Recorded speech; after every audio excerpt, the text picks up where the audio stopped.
लोकशाहीमध्ये आंदोलनं संप करण्याचा अधिकार सर्वांना आहे, मात्र त्याचे काही नियम आणि कायदे देखील असतात. अत्यावश्यक सेवांना कोणतीही बाधा येऊ न देणं हा त्यातला सर्वात पहिला नियम. सर्वसामान्य जनतेला वेठीला न धरता संप करायला हवा हा झाला नैतिकतेचा भाग.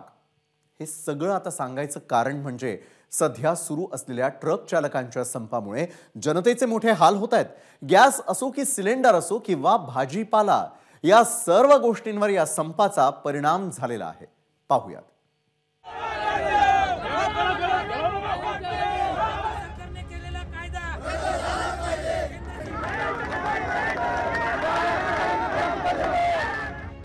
हा परिणाम आहे देशभरात ट्रक चालकांनी पुकारलेल्या संपाचा.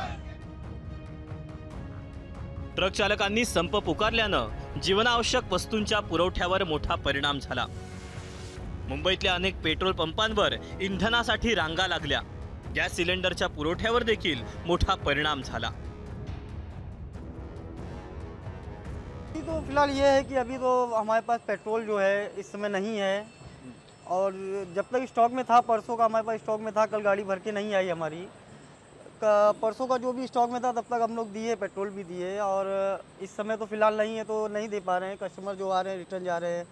मुश्किल ही है, अगर कल के हिसाब से अगर देखा जाए तो मुश्किल है टैंकर आना हमारे यहाँ। और प्लस अगर डीजल पेट्रोल तो फिलहाल हमारे पास है नहीं, जो है वो ख़त्म हो चुका है। डीजल जो है थोड़ा बहुत है, जब तक है चल रहा है, उसके बाद बंद करेंगे। नाशिकमध्येही इंधनाचा काहीसा तुटवडा जाणवला. टँकर न आल्यानं शहरातील अनेक पेट्रोल पंप बंद झाले. त्यामुळे वाहन चालकांचे प्रचंड हाल झाले.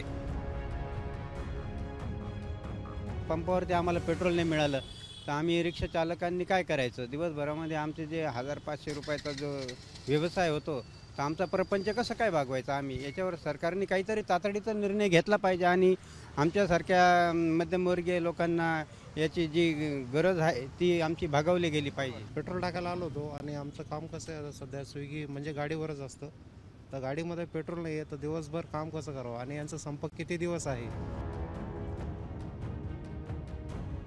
अकोला जिल्ह्यातील 170 पैकी अर्धे पेट्रोल पंप इंधन पुरवठा न झाल्यानं बंद करण्यात आले. बुलढाण्यात एसटीच्या पेट्रोल पंपात फक्त उद्यापर्यंत पुरेल एवढाच डिझेल साठा आहे. तर 3 तारखेनंतर संप असाच सुरू राहिला तर एसटीवरही मोठा परिणाम होणार आहे.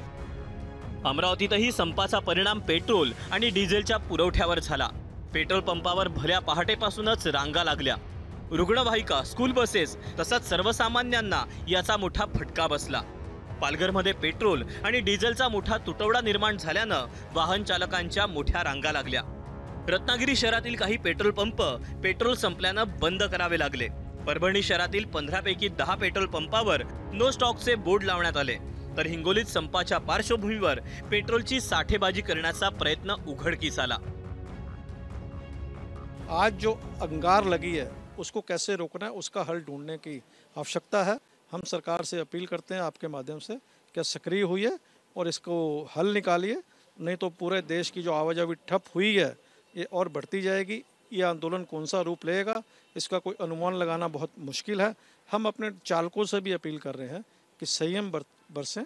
उनकी चिंताएं हमारी चिंताएं हैं और चिंताओं को हमने सरकार के पास में पहुंचा दिया है. हम कंस्ट्रक्टिव डायलॉग में विश्वास करते हैं और उम्मीद करते हैं की कोई ना कोई इसके ऊपर कोई हल निकलेगा. ट्रक चालकांच्या संपाचा परिणाम शेतकऱ्यांवरही जाणवला. सोलापूर जिल्ह्यातल्या कुळसुम गावातल्या फळबागांच्या शेतकऱ्यांना फटका बसला. ट्रान्सपोर्टचा संप असल्यामुळे व्यापाऱ्यांनी बोरं भरणं सध्या तरी बंद केलेलं आहे. बोरं अशीच शेतात प्रत्येकाच्या पडून आहेत सध्या तरी, आणि बोराला खूप कमी मार्केट होतं. बोरं लाल झाल्यानंतर बोरं 1-2 दिवस व्यवस्थित राहतात, त्यानंतर लाल झाल्यानंतर खूप भाव कमी येतो. प्रत्येक शेतकऱ्यांचं कमीत कमी दिवसाला जर नाही म्हणलं तरी जर संपामुळे 10 ते 20 हजार रुपये प्रत्येक शेतकऱ्यांचं नुकसान होणार आहे. नवी मुंबईतही ट्रक चालकांच्या संपाचा परिणाम जाणवला. एपीएमसी मार्केटमध्ये भाज्यांची आवक घटली. परराज्यातून येणाऱ्या गाड्या कमी आल्यानं भाजीपाला दरात 20 ते 25% वाढ पाहायला मिळाली. गोंदिया कृषी उत्पन्न बाजार समितीत 2 दिवस पुरेल इतकाच भाजी साठा उपलब्ध आहे. मोठी हेवी व्हेकल जी असतात त्याच्यातनं दुधाची वाहतूक होत असते, त्याच्यामध्ये भाज्यांची वाहतूक होत असते, जीवनावश्यक वस्तूंची वाहतूक होत असते. तर त्याच्या संपाच्या बाबतीमध्ये वाहतूक संघटनांनी विचार करावा. केंद्र सरकार योग्य तो निर्णय घेईल. वाहतुकीचे नियम पाळण्याच्या संदर्भात सुद्धा हेवी व्हेकल्सने जर योग्य ती काळजी घेतली तर नाहक जाणारे जीव जे आहेत ते वाचू शकतील असं सुद्धा मला वाटतं. आणि त्याच्यामुळे आपण ज्याप्रमाणे आपल्या हक्कांसाठी भांडतो त्याचबरोबर आपल्या कर्तव्यांकडे सुद्धा दुर्लक्ष करून चालणार नाही. याच्यामध्ये थोडंसं जागृती झाली पाहिजे. या दृष्टीने संप लवकरात लवकर मिटावा, कारण याच्यामुळे लोकांची सुद्धा खूप गैरसोय होते. तर माझी खात्री आहे की याच्या संदर्भात केंद्र शासन लवकरच निर्णय घेईल, संघटनांना बोलवेल आणि याच्यातून मार्ग निघेल. ज्या हिट अँड रन कायद्यातील तरतुदींविरोधात ट्रक चालकांनी संप पुकारला त्या तरतुदी नेमक्या काय आहेत तेही पहा.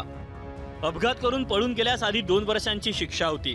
सुधारित कायद्यानुसार हीच शिक्षा आता 10 वर्षांची करण्यात आली. अपघात करणाऱ्या वाहन चालकाला 7 लाखांचा दंडही भरावा लागणार आहे. आधी हिट अँड रनचा गुन्हा जामीन पात्र होता, आता तो अजामीन पात्र करण्यात आला. नव्या कायद्यावर ट्रक चालकांची भूमिका नेमकी काय हेही जाणून घेऊया. हिट अँड रन मध्ये सध्या 2 वर्षांची शिक्षा आहे. नव्या कायद्यात हिट अँड रन साठी 10 वर्षांची शिक्षा होणार आहे. यामुळे जामीन मिळणं देखील कठीण होणार आहे. अपघात कुणीही जाणून बुजून करत नाही. अपघात झाल्यास स्थानिक लोक चालकाला मारहाण करतात. त्यामुळे चालकाला तिथून पळ काढावा लागतो असं ट्रक चालकांचं म्हणणं आहे. या कायद्यामुळे नवे चालक परावृत्त होतील. धुक्यामुळे अपघात झाला तरी चालक 10 वर्ष जेलमध्ये खितपत राहील असं ट्रक चालकांचं म्हणणं आहे. त्यामुळे ट्रक चालकांची समजूत सरकार कशी काढणार, संपामुळे सर्वसामान्यांचे होणारे हाल कधी संपणार हे पाहावं लागेल. ब्युरो रिपोर्ट, एबीपी माझा.